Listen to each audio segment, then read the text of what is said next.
Eco Must Go On, c'est la thématique de cette journée spéciale organisée par la CPME de Haute-Garonne. Bonjour, bienvenue.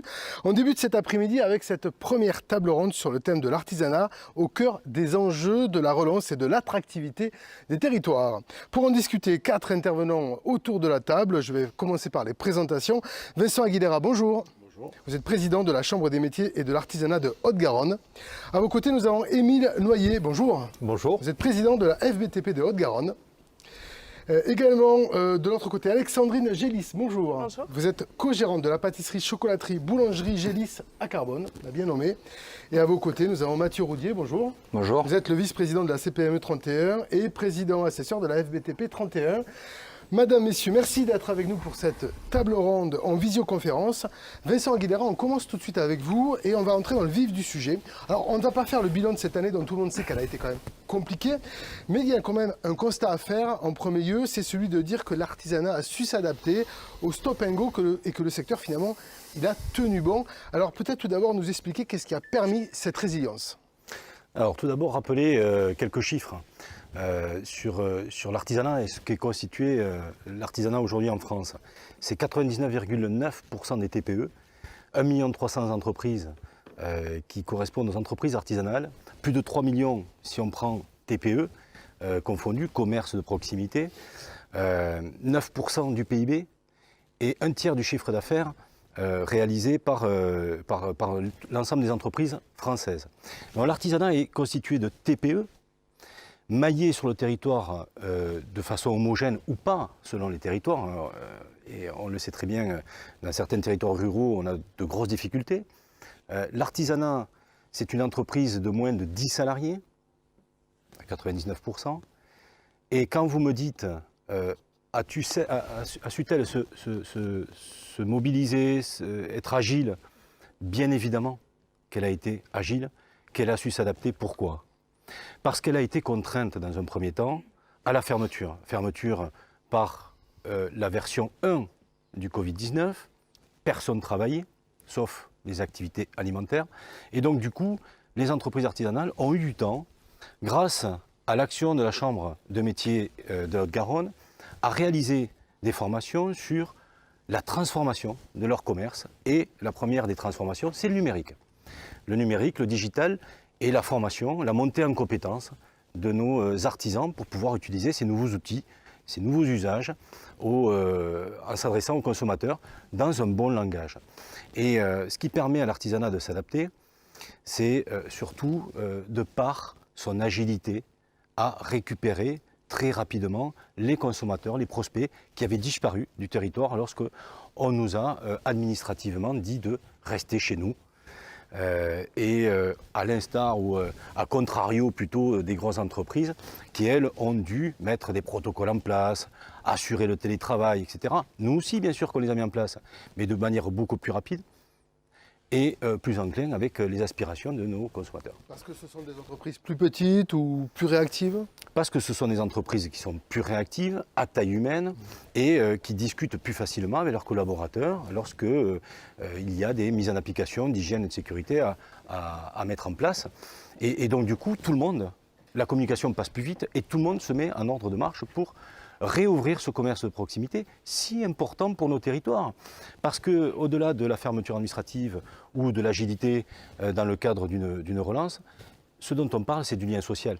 Et on sait très bien qu'aujourd'hui, il y avait la crise de la Covid, il y a des problématiques psychologiques, mentales, et pour moi, l'artisanat sur les territoires permet de créer ce lien social qui permet de redonner du bien vivre ensemble, et donc de pallier à cette problématique de fermeture chez soi en contrainte. Qu'est-ce que la Chambre des métiers de l'artisanat finalement a engagé pour accompagner ses propres entreprises durant cette période qui a été compliquée? Plusieurs choses.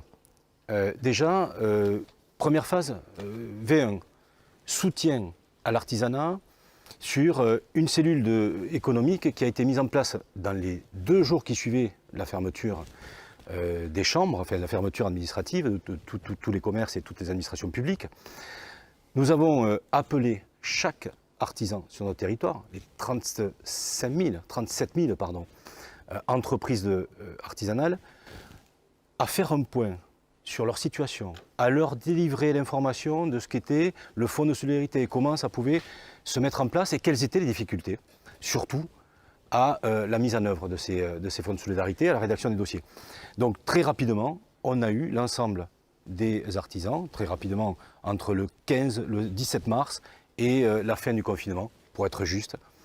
Mais tout le monde a été appelé, de telle sorte à ce qu'on a donné, qu'on puisse donner plutôt, excusez-moi, des automatismes qui ont pu, lors de la version 2, être engagés très rapidement par les artisans, à savoir fermeture, fonds de solidarité, si j'ai un problème, chambre de métier. Donc il y a eu des automatismes qui ont été faits. Est-ce que cette deuxième vague, dont on ne sait pas toujours si elle est terminée ou pas, est-ce qu'elle a été plus compliquée à gérer pour les artisans ? Elle a été plus compliquée à gérer, pas sur le chiffre d'affaires. Elle a été compliquée à gérer sur le volet psychologique, en disant est-ce que je suis commerce essentiel ou est-ce que je suis commerce non essentiel ? Alors ça a été un gros débat. Pourquoi lui et pas moi ? Ce qui a été compliqué à gérer aussi, c'est tout va bien jusqu'à fin octobre. Après, on fait un confinement à 18h et ensuite on ferme. Ce qui est compliqué en fait, c'est le manque de visibilité, le manque de prévisibilité, finalement, de visibilité. Soyons clairs, si on n'a pas une vision entrepreneuriale, si on nous met, ou si on navigue en eau trouble, ou si on nous met un voile devant, on est incapable de se repérer dans le temps et dans l'espace. Et donc, ça n'a pas été plus compliqué en soi. Simplement, ça a été clivant sur beaucoup de commerces de proximité à qui on a dit « toi tu es ouvert, toi tu es fermé ». Et pourtant, on fait exactement le même métier dans le commerce de proximité, artisanat ou commerce. Il y a des décisions qui ont été prises, qui ont été incomprises, en tout cas sur l'activité économique. Il y a eu la mise en place, il faut le dire, d'un soutien beaucoup plus important dans le cadre du Fonds de solidarité, qui aujourd'hui permet de prendre en charge de manière beaucoup plus large les problématiques auxquelles font face les entreprises de proximité, les entreprises artisanales. Il faut le dire très simplement, il faut le reconnaître. On peut critiquer pour critiquer, mais quand il y a des dispositifs qui, à partir de novembre, répondent aux attentes de nos entreprises, il faut savoir le dire également. Alors, il y a évidemment les dispositifs d'accompagnement. Et puis, un autre outil qui a été important, c'est celui de la formation. La formation, effectivement, qui a été engagée dès les premières fermetures dans le cadre de la crise sanitaire, où nous avons digitalisé la formation à la fois de nos apprenants en formation initiale, on y reviendra peut-être, et à la fois la formation continue de nos entreprises artisanales qui, pendant ce confinement, ont pu s'initier, se former à la méthode du numérique, à la mise en place d'un site commerçant, d'e-commerce, à la mise en place d'un site internet, à la mise en place de digitalisation à travers les réseaux sociaux, etc., voire à la formation d'une réponse dans le cadre de l'e-réputation, chose totalement nouvelle pour nos entreprises artisanales, le paiement en ligne, le click and collect, etc. Donc tous ces dispositifs qui permettent non pas de transformer un commerce à part entière à 100%. Moi, je ne suis pas fervent de tout transformer en permanence, mais d'accompagner la transformation pour avoir une croissance et une génération de chiffre d'affaires complémentaires, c'est quand même plus utile parce qu'on peut à la fois avoir du présentiel en physique et vendre en boutique, mais aussi avoir de la vente à distance qui permet de rayonner sur un périmètre beaucoup plus grand que celui que nous avons dans notre zone de chalandise en présentiel. Et donc, allier les deux permet de croître ou d'avoir une croissance de chiffre d'affaires qui permettra peut-être à nos TPE-PME qui ont contracté un PGE de pouvoir avoir une croissance supplémentaire générant de la valeur ajoutée et générant du remboursement de PGE. Sur les 121 milliards d'euros distribués en PGE, 47,7 ont été abondés sur les TPE. Et sur ces TPE, il y en a eu plus de la moitié qui ont contracté un PGE de moins de 30 000 euros. Les autres, jusqu'à de 30 à 60. Donc, moins de 30 000 euros, on peut croire que c'est raisonnablement des entreprises de l'artisanat également. Mais complètement, complètement. Très bien, je vais faire rebondir Alexandrine Gélis sur ce que vient de dire Vincent Aguilera. Votre enseigne pâtisserie, chocolaterie, boulangerie est basée à Carbone depuis une trentaine d'années. Vous employez une vingtaine de collaborateurs, dont la moitié soit sont soit en apprentissage, soit en alternance. Et la formation, eh bien, vous connaissez bien puisque vous avez vous-même suivi plusieurs formations. Oui, effectivement, tout au long de l'entreprise, de l'aventure entrepreneuriale, on a eu la chance de pouvoir bénéficier des formations chambre de métier, que ce soit au tout début et encore maintenant, ce qui a permis en fait à l'entreprise de pouvoir monter en compétences au fur et à mesure. Donc sur les formations qu'on a pu suivre, on a tout ce qui est digitalisation. Déjà dès 2008, on avait déjà commencé avec les sites internet où on a appris un petit peu à manier les plateformes, que ce soit les réseaux sociaux, l'e-marketing, les techniques de vente et même l'informatique de base. Donc voilà, on a tout au long de notre aventure déjà suivi ça. Donc quand le confinement arrive, c'est vrai qu'on avait déjà le pied à l'étrier, donc c'était quand même pour ça un bel avantage, ce qui nous a permis en 15 jours d'avoir notre boutique en ligne. Puisque, alors autant la boulangerie, le problème ne se posait pas, mais sur la pâtisserie et surtout sur la chocolaterie à l'approche de Pâques, puisque c'était il y a un an tout pile, on avait vraiment besoin de pouvoir écouler la production, puisqu'on avait déjà produit à peu près 70% de notre production de chocolat à ce moment-là. Donc il fallait de toute façon que ça parte. Et là, c'est parti avec le site en ligne que vous avez mis en Donc place. c'est parti avec le site en ligne sur le mois de mars de l'année dernière, dans ce mois d'avril, puisque c'était avril, 200 commandes en ligne, ce qui a représenté, voilà, là aujourd'hui, les commandes en ligne, on en a 700 sur l'année, ce qui a représenté que 4% de chiffre d'affaires, mais 4% c'est déjà énorme, ce qui nous a permis effectivement de sauver un petit peu les meubles. Alors cette digitalisation, vous l'avez dit, vous l'aviez engagée avant la crise Covid. Voilà. Est-ce qu'on peut dire qu'elle s'est accélérée depuis la pandémie? Ah oui, elle s'est énormément accélérée. Les statistiques sont que sur l'année, sur le mois à peu près, on avait à peu près 3000 pages vues sur notre site. Le fait de la crise, de lancer la boutique en ligne, on en a aujourd'hui 23 000. Donc ça fait 8 fois plus de pages vues sur notre site, ce qui est énorme. Voilà, Est-ce qu'il y a eu un impact sur les ventes également? Bien sûr. Alors là, sur les ventes, c'est le mode de consommation qui a changé, puisqu'avant, on venait une fois en boutique éventuellement voir ce qu'on pouvait proposer, une deuxième fois passer commande, une troisième fois pour récupérer sa commande. Aujourd'hui, ils viennent qu'une seule fois, puisqu'on a mis en place le Click and Collect, ce qui nous a aussi énormément fluidifié le trafic à Noël, puisque le fait d'avoir initialisé ça pour Pâques à Noël, ça nous a permis de voir ça différemment. Donc, voilà. Donc énormément, oui. Alors Carbone, c'est quand même pas à côté de Toulouse, hein, vous êtes dans un espace rural. Est-ce que le digital, justement, vous a aidé à vous affranchir de ces problèmes pas de ruralité, mais d'accessibilité peut-être? Oui, déjà le déplacement, c'est vrai qu'on a, je vois, j'ai des clients, on a installé des distributeurs de baguettes par exemple, et ils me disaient, mais rien que pour venir chercher mon pain, il fallait que je fasse, avec calculé, la baguette me coûte 8 € d'aller-retour, etc. Donc là, ne serait-ce que ces petites choses, chaque déplacement pour nous est beaucoup plus grand. Donc la digitalisation, ça a permis ça, d'éviter tous ces déplacements. Puis on a pu mettre en place la livraison. Et puis sur ces distributeurs de baguettes, on est connecté, donc on peut savoir en fait où est-ce qu'on en est des ventes. Donc ça permet aussi d'avoir une vision en temps réel. D'avoir une vision. Donc aujourd'hui, sans le numérique, je pense que le monde rural ne ressemblerait pas à ce qu'il est. Alors prenons un exemple, vous avez parlé de Pâques de l'année dernière, là il y a Pâques 2021 qui arrive, qu'est-ce que vous avez prévu justement en termes de digitalisation et de vente? Alors déjà, si on peut faire pareil, ça serait pas mal, hein, puisque je pense que l'année dernière c'était contraint de passer les commandes par là, mais aujourd'hui ça reste un outil que du coup on s'est mis en plus dans les mains. Donc j'espère pouvoir atteindre les mêmes chiffres.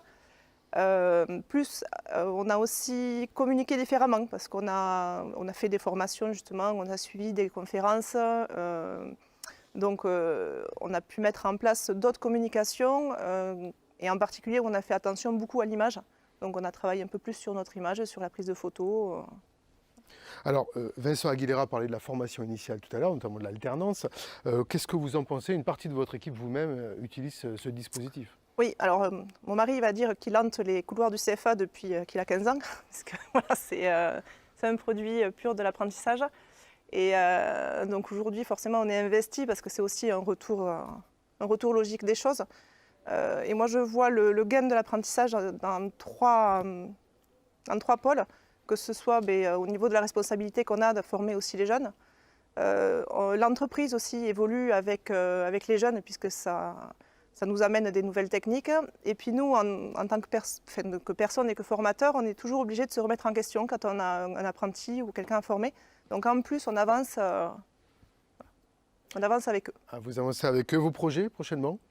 Alors là, on est sur une grosse restructuration pour essayer de mettre tout en synergie, surtout au niveau du digital.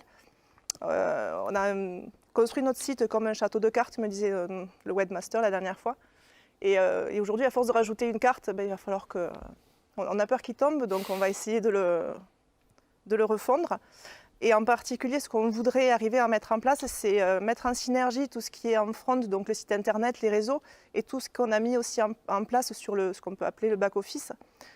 C'est la gestion des stocks, on a digitalisé aussi la relation client avec un programme de fidélité, et la communication au sein même de notre équipe. On a utilisé Slack, qui est un moyen justement de pouvoir faire passer l'information. Et aujourd'hui, le projet, ça serait de pouvoir mettre tout ça en synergie pour que ce soit plus facile et plus agile. Voilà. Très bien, merci pour ce témoignage. Vincent Aguilera, on va revenir avec vous tout à l'heure sur cette partie digitalisation des entreprises dont on voit que l'établissement Gélis est exemplaire en matière de réflexion et d'avancée. Mais on va à présent parler du secteur du BTP, qui est un secteur important pour l'artisanat. Émile Royer, je rappelle que vous êtes le président de la FBTP 31. Tout d'abord, un point de conjoncture sur la construction. Est-ce que vous pouvez nous éclairer à l'aune de ce premier trimestre 2021? Bien sûr. D'abord, je remercie la CPME de nous donner l'occasion de parler de notre profession.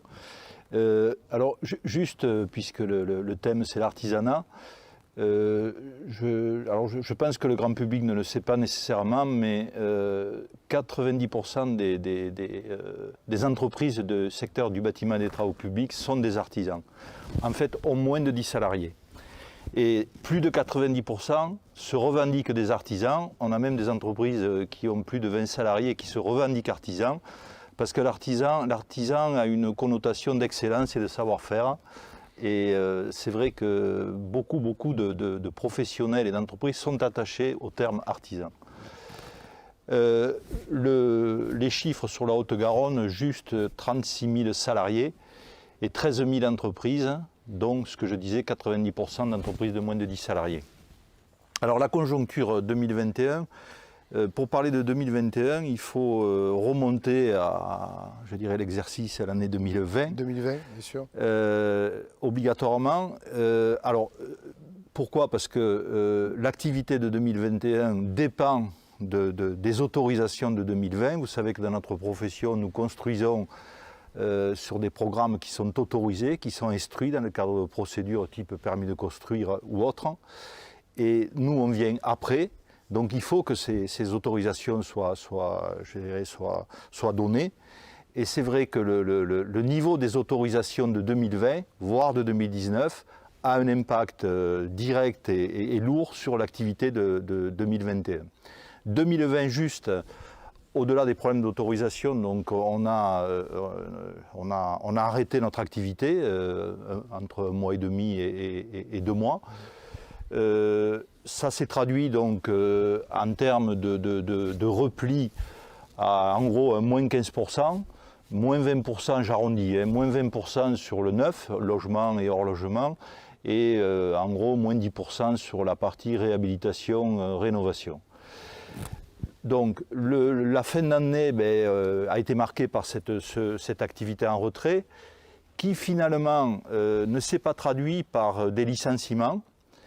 Et donc on peut remercier les aides qui ont été mises en place, bien sûr les aides de l'État, le PGE, Vincent en a parlé, les différés de paiement des charges, mais pas que. On a les grands donneurs d'ordre institutionnels comme la métropole, la région, le département, certains bailleurs sociaux, l'État aussi, qui nous ont accompagnés pour la prise en compte des surcoûts.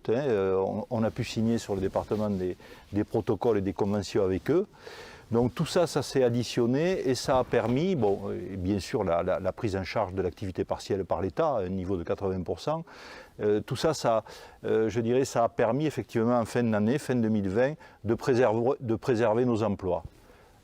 pas les emplois intérim, mais les salariés d'entreprise, il n'y a pas eu de licenciement. Donc c'est ce que l'on peut noter sur 2020. D'accord. Et pour 2021, du coup, est-ce que vous avez une visibilité sur ce qui va Alors arriver? pour 2021, donc, la visibilité, on espère, je dirais, une meilleure activité, mais qui sera de toute façon en dessous des pertes cumulées qu'on a eues sur 2019 et 2020. Et j'insiste sur le fait que l'année 2021, c'est la conséquence de ce qui s'est passé en 2020. Alors, on peut noter clairement qu'il y aura une baisse de production de logements. Au niveau national, je crois qu'on serait à 300 000 logements par an, or qu'on devrait produire dans les 500 000. Le hors-logement, donc la construction neuve hors-logement, sera aussi, je dirais, en baisse par rapport aux dernières années. Et l'entretien, amélioration, donc ça c'est un secteur je dirais, qui fait preuve de beaucoup d'attention aujourd'hui, au niveau des financements notamment. On espère effectivement je dirais une croissance. Mais on a quand même un champ de difficultés, malgré tout, qui font que l'année 2021 nous inquiète. Donc vous êtes inquiet, vous m'avez dit baisse des permis, ça c'est attendu. Est-ce qu'on connaît cet impact sur la Haute-Garonne par exemple? Et puis on parle beaucoup du PLUIH, plan local urbanisme, qui est revu. Est-ce que ça aussi ça va avoir une incidence sur votre activité? Alors tout à l'heure on m'indiquait qu'il était acté, qu'il n'était plus applicable. On attend effectivement, si la décision est tombée aujourd'hui, elle tombera dans la semaine, ce que j'ai cru comprendre. Il est évident qu'il va y avoir un impact, il est évident. On va rentrer dans une espèce de flou, alors je ne sais pas comment la collectivité va réagir et gérer je dirais ce temps. Mais il est certain que le PLUIH non applicable, on va être renvoyé au PLU des communes. Bon, ça va évidemment compliquer. Quid des permis en cours, certainement que ça pourra générer des recours, etc. etc. Donc c'est vrai qu'il y a un temps d'incertitude qui s'ouvre, clairement. Mais il n'y a pas que ça. Il y a, je dirais, notre crainte que les investissements des collectivités locales soit, je dirais, différé. C'est compliqué pour nous, c'est compliqué pour tout le monde, et c'est aussi compliqué pour les institutionnels. Donc on craint qu'il y ait des investissements qui ont été annoncés donc, ces derniers temps, qui soient différés du fait de difficultés de financement, etc. Donc tout ça, ça s'additionne, et c'est vrai qu'on est aujourd'hui dans un temps d'inquiétude qui peut-être, si ça se traduit par, je dirais, une rebaisse d'activité, ça aura un impact sur l'emploi, c'est clair. D'accord. Vous parlez de la commande publique, évidemment, le décalage de grands chantiers est également à redouter. Alors, on a la chance que sur la métropole toulousaine, on va dire sur le département, restons dans le périmètre du département, mais on a la chance que jusqu'à ce jour, il y avait une dynamique de croissance forte, avec 15 000 ou 20 000 habitants de plus par an sur l'aire urbaine. Donc ça génère des besoins en logement, des besoins en équipement public, etc. On avait la chance d'avoir effectivement une industrie, et notamment l'industrie aéronautique, extrêmement dynamique. Et la chance aussi d'avoir, je dirais, des projets structurants annoncés. On pense bien entendu à la 3e ligne de métro, qui est engagé. On pense par exemple au secteur Grand Matabio, avec la requalification urbaine de tout ce quartier. Tout ça, c'est des très grosses opérations. Donc notre secteur, on est dépendant de ça. Et c'est vrai que la ligne de métro s'engage. On espère qu'elle va s'inscrire dans le planning qui aujourd'hui est acté et qu'il n'y aura pas de décalage. Grande Matabio, on espère là aussi que le planning sera respecté. Et on espère aussi que la croissance de la métropole reste dans la dynamique qu'on a connue. Donc oui, on a besoin de ces programmes d'investissement lourds, mais sans vouloir me répéter, on a quand même des craintes sur ils se feront, on est convaincu qu'ils se feront, mais peut-être pas. Voilà, mais peut-être pas dans les plannings et dans les intentions premières. Alors ça, ce sont pour les inquiétudes. Est-ce qu'il y a des opportunités qui se dessinent malgré tout? Il y en a. Alors, la première qui me vient à l'esprit, c'est le plan de relance de l'État. Vous savez que dans chacun des départements a été nommé un sous-préfet, lequel sous-préfet a en charge du déploiement du plan de relance donc, dans chacun des départements. On en a un en Haute-Garonne qu'on a rencontré. Et donc il a dans son cartable une enveloppe significative pour accompagner, pour accélérer ou engager des projets de l'État, ça c'est du direct, mais aussi pour cofinancer des projets de collectivités locales, pour financer ou cofinancer des projets dans l'hospitalier, dans le logement social, etc. Donc il y a une réalité d'intention, une réalité de financement, mais derrière, il faut que ça se traduise par des projets. Donc il ne faut pas effectivement que, je dirais, on mette 1 an, 2 ans à ce que ça se concrétise. Nous, on a besoin de démarrer des opérations sur 2021. Donc ça, c'est quand même en quelque part une bonne nouvelle. Je sais aussi que les collectivités locales, malgré les problèmes que l'on indiquait tout à l'heure, ont quand même des intentions. Alors bon, ils ont des difficultés, mais ils ont aussi des intentions. Donc espérons que nos inquiétudes soient que des inquiétudes et qu'on puisse passer effectivement qu'elles puissent passer à des investissements engagés et soutenus. On a aussi espoir que la filière aéronautique reprenne un petit peu je dirais, peut-être pas son niveau d'activité d'avant, mais se remette dans des temps de production qui permettent des investissements, parce qu'on dépend aussi d'eux. Oui. Voilà, donc il y a des signes, encourageants. Le plan de relance en est un, sans vouloir insister dessus, mais parce qu'il est, il y a des financements qui se déploient, et c'est clair. Et s'ils ne sont pas, à ma connaissance, s'ils ne sont pas consommés sur 2021, ils sont perdus. Ou en tout cas, ils sont renvoyés dans d'autres secteurs, d'autres territoires. Donc il faut les utiliser. Donc il faut les utiliser. Voilà. Donc pour les utiliser, il faut ouvrir des chantiers et des chantiers sur 2021. Alors je vais faire réagir Mathieu Roudier sur ce qui vient d'être dit. Émile Royer évoque les opportunités et effectivement elles sont réelles en matière d'emploi à condition de bien prendre la balle au bon finalement. On parle de résilience aujourd'hui, de confinement, une contraction de chiffre d'affaires, comme l'évoquait le président Noyer, de 15% sur l'année 2020. Et pour autant, le bâtiment reste une solution d'emploi pour nos jeunes, pour les personnes en reconversion professionnelle. On parle de quoi? Sur le territoire de la Haute-Garonne, 4000 emplois aujourd'hui. 4000 emplois à pourvoir avec des salaires attractifs, avec des évolutions de carrière, peut-être à terme même fonder sa propre entreprise, avec de la formation, de l'accompagnement. Voilà, donc une vraie filière d'avenir au niveau de l'emploi. Est-ce que l'innovation également peut être une opportunité en matière d'emploi pour le BTP? Alors, évidemment. Il y a une étude qui a été parue par l'Université d'Oxford en 2017, c'est pas si loin que ça, et qui dit qu'en gros, à l'horizon 2030, 80% des emplois n'existent pas aujourd'hui. Il parle évidemment de l'économie, mais la filière bâtiment s'inscrit également dans cette démarche. Donc nous aurons évidemment des nouveaux emplois à venir, des nouveaux métiers liés à tout ce qui est aujourd'hui notre actualité, le BIM, le Lean, l'intelligence artificielle, la décarbonatation, la robotique, la construction hors site. Voilà, nous réfléchissons aujourd'hui à tous ces segments qui vont devenir à terme des nouveaux métiers, encore une fois dans des proportions très importantes. Donc, le BIM, c'est la maquette numérique pour le bâtiment. Oui. Et le Lean, c'est la recherche d'économie, si je dois, ou de rationalité? Voilà, c'est ça, c'est la recherche des gaspillages. On essaie de travailler sur du zoning, sur des process pour justement être plus performant. Voilà. Est-ce qu'on a identifié ce que pouvaient représenter ces nouveaux métiers quand on sait qu'il y a déjà 4000 emplois à pourvoir sur le territoire, comme vous venez de le dire?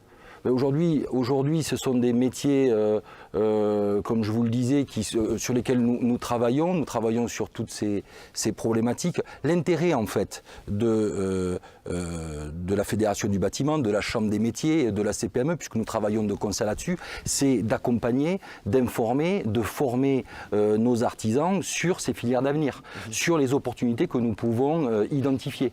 Voilà, donc aujourd'hui, vous dire quels sont les métiers à 5 ans, je serais malhonnête de vous répondre. En revanche, on perçoit qu'on travaillera demain différemment qu'on travaillait aujourd'hui. En revanche, ça sera beaucoup plus sexy, donc j'invite vraiment les jeunes à s'engager dans notre filière bâtiment.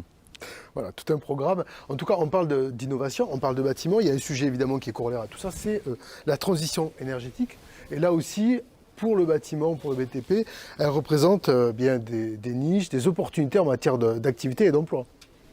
Oui, alors la transition écologique, la transition numérique, c'est au cœur du réacteur de nos préoccupations. On essaye d'inviter l'ensemble de nos artisans, de nos chefs d'entreprise de PME et de TPE, d'organiser leur entreprise en fait autour de ces notions. C'est-à-dire que le cœur du réacteur aujourd'hui tourne autour du digital, du numérique et de tout ce qu'on appelle le développement durable avec les circuits courts, etc. Donc ça, c'est des réflexions que nous avons engagées depuis un certain temps. Et encore une fois, on s'inscrit dans une démarche d'accompagnement.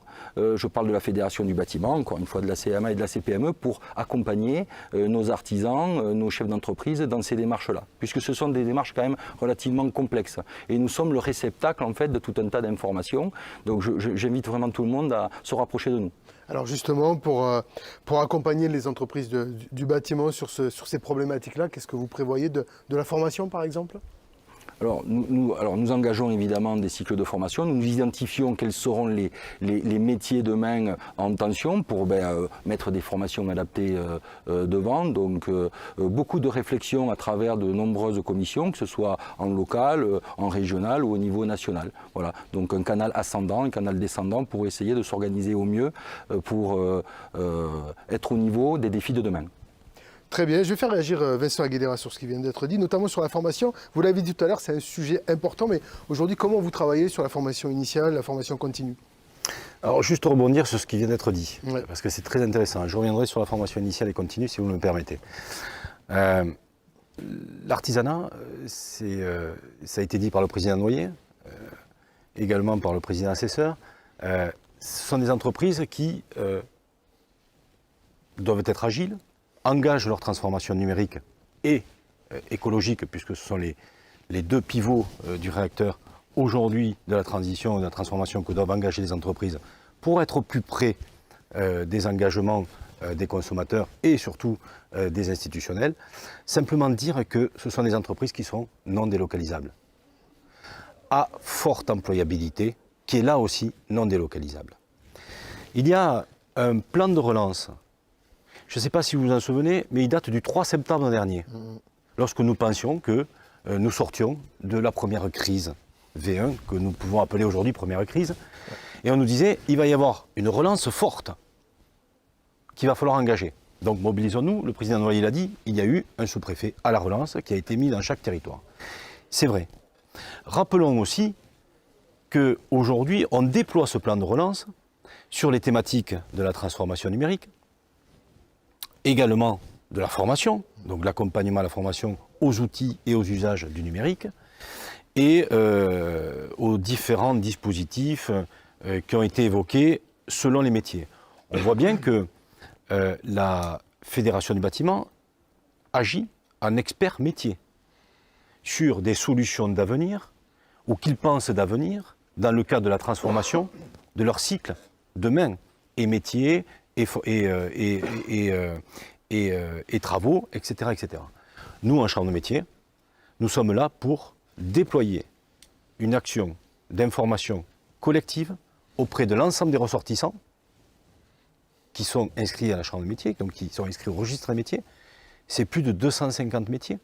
Et on doit délivrer une information générale et on s'appuie sur les fédérations que sont la FFB, le CNPA, l'UMIH, etc., en fonction des métiers, pour relier d'autres formations qui sont essentielles et indispensables à l'avenir ou à la survie de ces entreprises. Le numérique, vous m'interrogez sur le numérique, on y vient.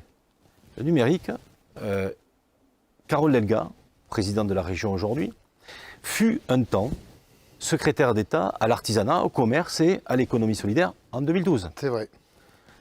Dans une revue de presse que j'ai vue de l'AMF, l'Association des maires de France, elle dit l'importance du numérique dans le commerce et l'artisanat, dans les TPE, PME, en 2012. Et on déployait là aussi les mêmes dispositifs à la fois d'information, mais de formation et de financement.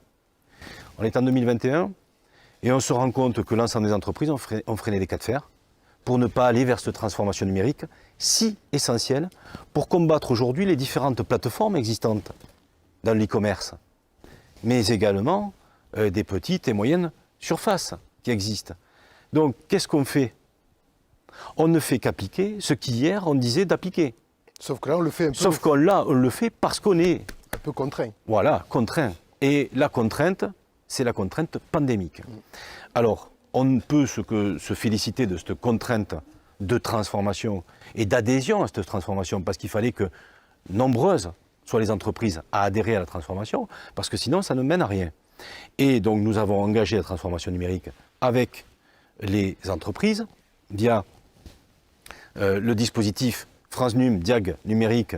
On analyse l'état du numérique dans l'entreprise et ensuite on recommande et on accompagne à la mise en place de ce numérique et à la formation.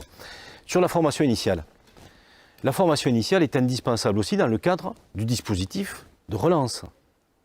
Nous devons absolument maintenir l'activité de nos employés qualifiés, de notre main-d'œuvre qualifiée, pour ne pas avoir une cassure dans notre processus de fabrication, de production ou de vente de services.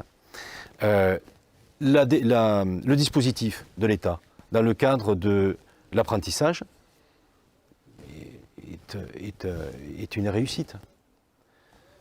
Les aides qu'ils ont déployées, ce sont des aides que nous demandions précédemment pour à la fois aider les entreprises artisanales à prendre plus d'artisans, à ce que cela soit moins coûteux, puisque dans une entreprise artisanale, lorsqu'on a un apprenant, un apprenti, c'est un maître d'apprentissage qui doit encadrer l'apprenti, qui doit lui transmettre les savoirs, les technicités, etc., etc.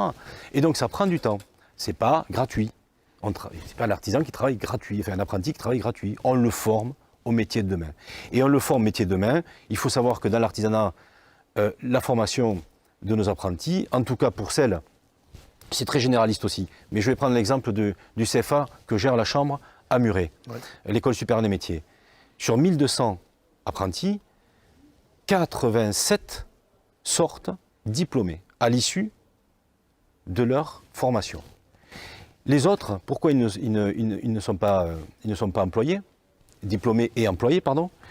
Tout simplement parce qu'ils continuent leurs études. Il faut savoir qu'on va du CAP jusqu'au Bac plus 4 aujourd'hui, à l'ESM, à l'École supérieure des métiers, dans une formation, bien sûr, pas dans toutes, mais on peut avoir une insertion sociale par l'apprentissage, une évolution professionnelle si on rentre, par exemple, mécanicien dans un atelier mécanique, on peut passer chef de service de l'atelier, on peut passer responsable adjoint de l'aspect mécanique, carrosserie, etc. et peinture. Bref, il y a une évolution professionnelle. Et au-delà de ça, il y a aussi une forme d'ascension professionnelle, puisque 1 sur 2 de ces apprentis qui sortent de l'apprentissage deviennent chefs d'entreprise. D'où l'importance de la formation initiale et d'où l'importance de la montée en compétences pour pérenniser nos entreprises sur la formation continue. Et là, je vais prendre juste un exemple sur l'aspect crise qui nous impacte, c'est le management, c'est le RH, c'est les dispositifs de relations sociales avec nos collaborateurs, avec qui on doit dialoguer et surtout susciter le fait de vouloir revenir dans nos entreprises, parce que le chômage pris en charge par l'État, c'est bien, mais il faut repenser aussi à travailler. Il faut repenser à travailler. Alors vous avez parlé de beaucoup de dispositifs, Vincent Aguilera. Alexandrine Gélis, si on reprend l'exemple de votre entreprise aujourd'hui, quels sont les métiers que vous avez en alternant ou en apprentissage ?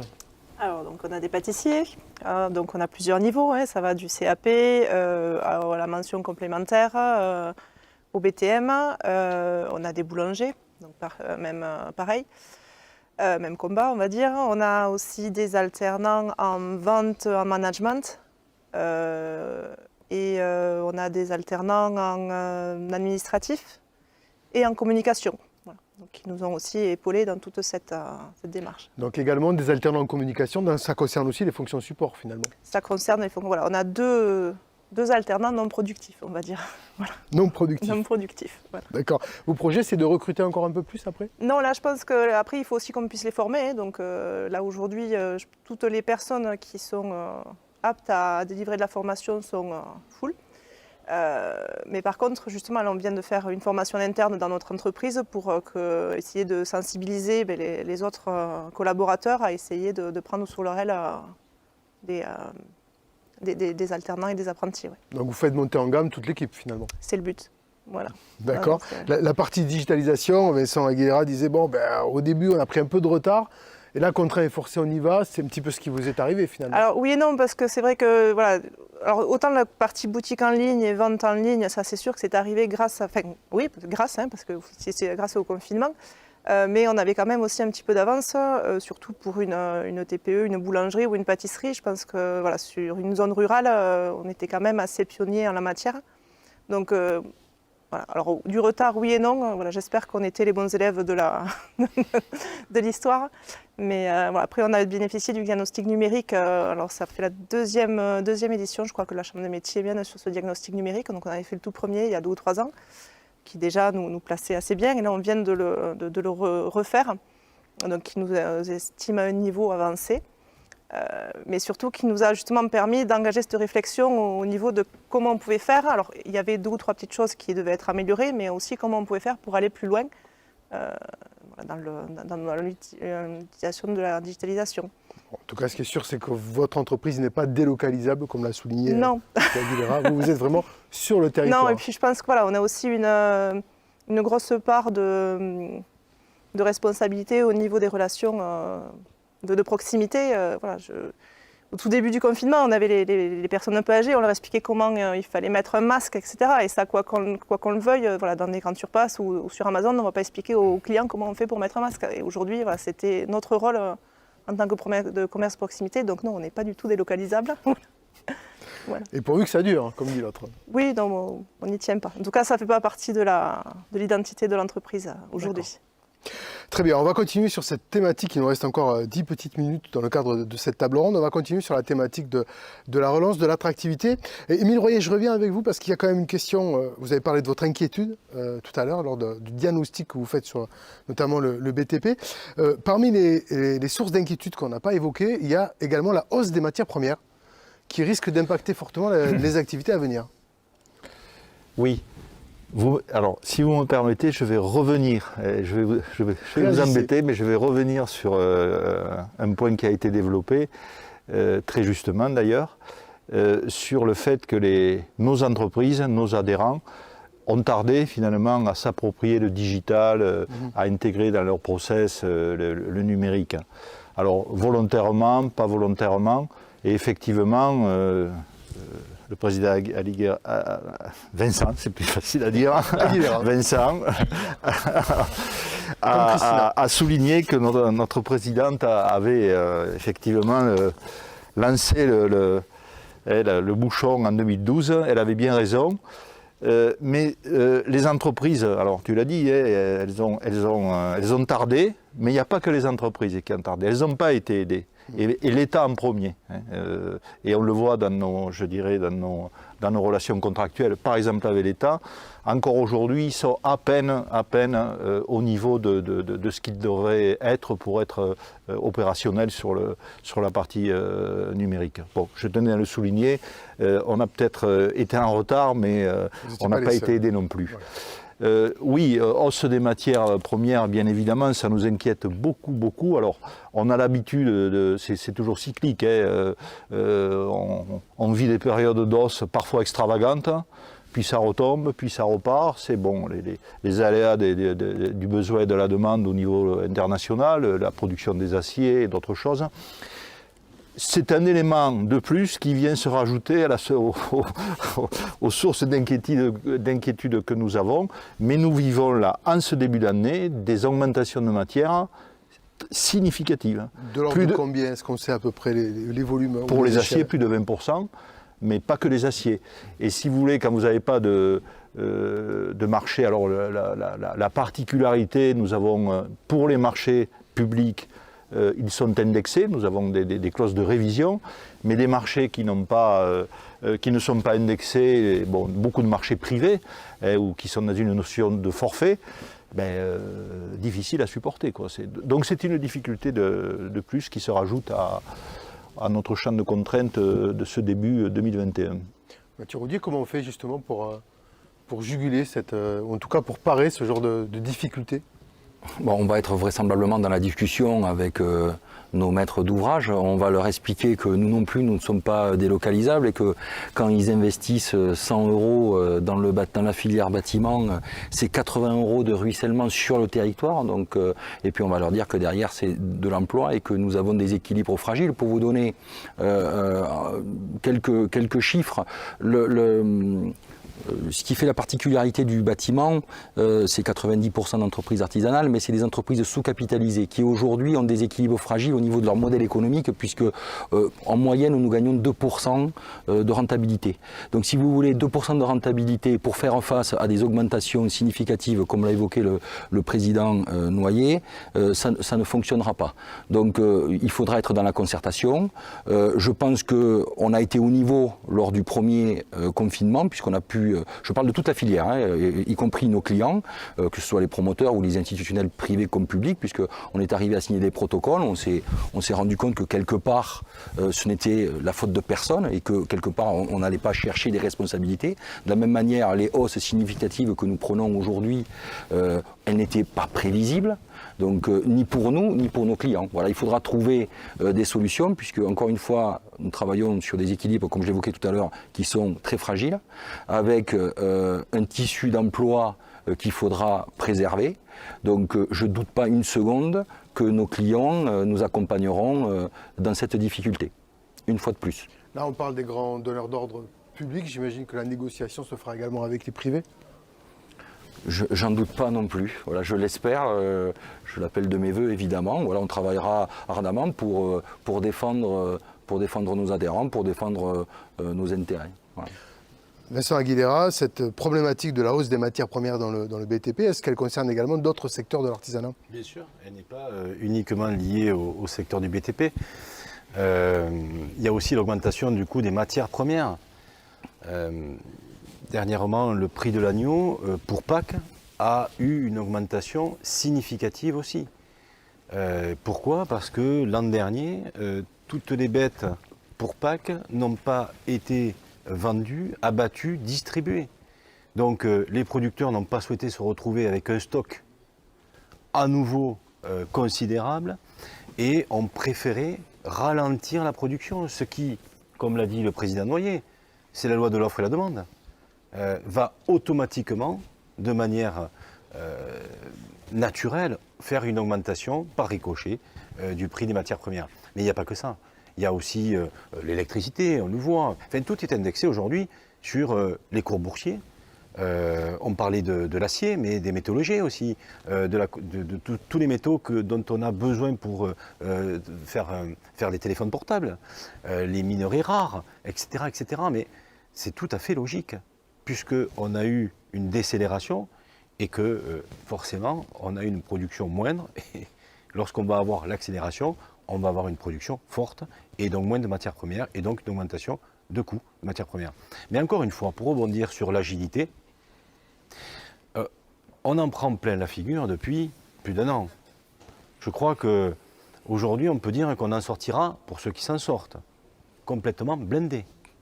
On pourra s'adapter à tous les scénarios ou scénarii possibles et inimaginables, sauf s'il y a vraiment une fin du monde. Bon, ben là, s'il y a une météorite qui nous tombe sur la tête, ça va être compliqué. Mais en tout cas, je pense qu'on a su faire preuve de résilience à l'adaptation des contraintes qui nous ont été en permanence dictées par ce Covid. Et on a en permanence rebondi. Et ce que je veux dire, c'est que l'artisanat a toujours été sur le territoire français. Il contribue de par, et ça je l'ai découvert pendant la crise sanitaire, de par le bâtiment qui représente un fort pourcentage de PIB dans notre richesse nationale, D'où l'intérêt de ne pas fermer les entreprises du bâtiment pendant le premier confinement. Je ne comprenais pas pourquoi, mais après je l'ai compris.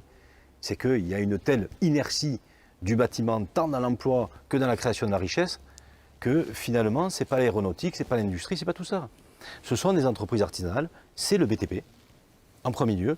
Et quand on voit les chiffres du nombre d'entreprises inscrites au répertoire de métiers, en tout cas, en France, c'est 40% le bâtiment. Ça représente 40%. Donc on voit l'importance du bâtiment dans notre création de richesse nationale et l'importance d'accompagner tous ces secteurs d'activité à la relance. Et à une relance, et ça fera peut-être l'objet d'une autre discussion, d'une autre table ronde, à l'accompagnement au rebond des entreprises pour qu'elles puissent durer, perdurer et régénérer du chiffre d'affaires. Très bien, alors on va conclure cette table ronde, puisque l'heure touche à sa fin. Et simplement, juste pour faire réagir à Vincent Aguilera sur un dernier mot, on a beaucoup parlé de commerce essentiel, mais finalement, l'artisanat, ce sont les entreprises essentielles? Toutes les entreprises sont essentielles. Je ne vais pas catégoriser juste l'artisanat. Je pense que toutes les entreprises de notre territoire sont essentielles et elles doivent toutes être considérées à leur juste valeur. Lorsqu'on parle de commerce essentiel ou non essentiel, ça n'a pas lieu d'être. En fait, il faut juste considérer quels sont les lieux où il y a une propagation épidémique plus importante que d'autres. Où est-ce que c'est plus dense que d'autres. On n'a pas souvent parlé des écoles. Pourtant, les écoles sont de gros vecteurs épidémiques. Donc, parler d'essentiel ou non essentiel, Ou non essentiel, c'est pas. ce n'est pas d'actualité. Pour moi, toutes les entreprises, qu'elles soient petites, moyennes, grandes, sont essentielles. Émile Doyer, vous confirmez? Je confirme, et il faut des entreprises de toute taille, et bien évidemment des artisans, parce que nous avons des marchés de toute taille. Des gros, des petits, des marchés d'entretien. Donc il faut effectivement un tissu d'entreprises de tailles différentes pour s'adapter, pour pouvoir répondre à je dirais, ces marchés, cette activité. Donc l'artisanat a toute sa place dans le paysage, toute sa place. Très bien. Madame, je ne sais pas ce qu'on peut vous souhaiter pour la suite, mais évidemment, de bonnes fêtes pascales, parce que pour le coup, vous avez réussi votre digitalisation. Maintenant, il n'y a plus qu'à transformer l'essai sur les commandes en ligne. Tout à fait ça. Également, Mathieu Roudier, donc si on veut avoir plus d'informations concernant le champ des métiers, en tout cas sur le BTP, comment on fait pour contacter votre branche? Fédération du bâtiment, on a un site internet sur la Haute-Garonne, on est à la disposition de tout le monde, de tous nos adhérents et puis de la profession plus largement, pour les accompagner dans l'évolution d'un état d'esprit. Je pense que c'est ça qui est important. On a évoqué tout à l'heure le digital, l'innovation, tous ces sujets-là. Je pense que derrière les contraintes qu'on peut identifier, ce sont vraiment des opportunités et on est là pour le leur montrer. Très bien. Madame, messieurs, merci beaucoup pour votre témoignage et pour cette table ronde. On se retrouve dans quelques minutes pour une nouvelle table ronde d'Eco Must Go On. On parlera de la diversité en entreprise. Merci à tous et à toutes.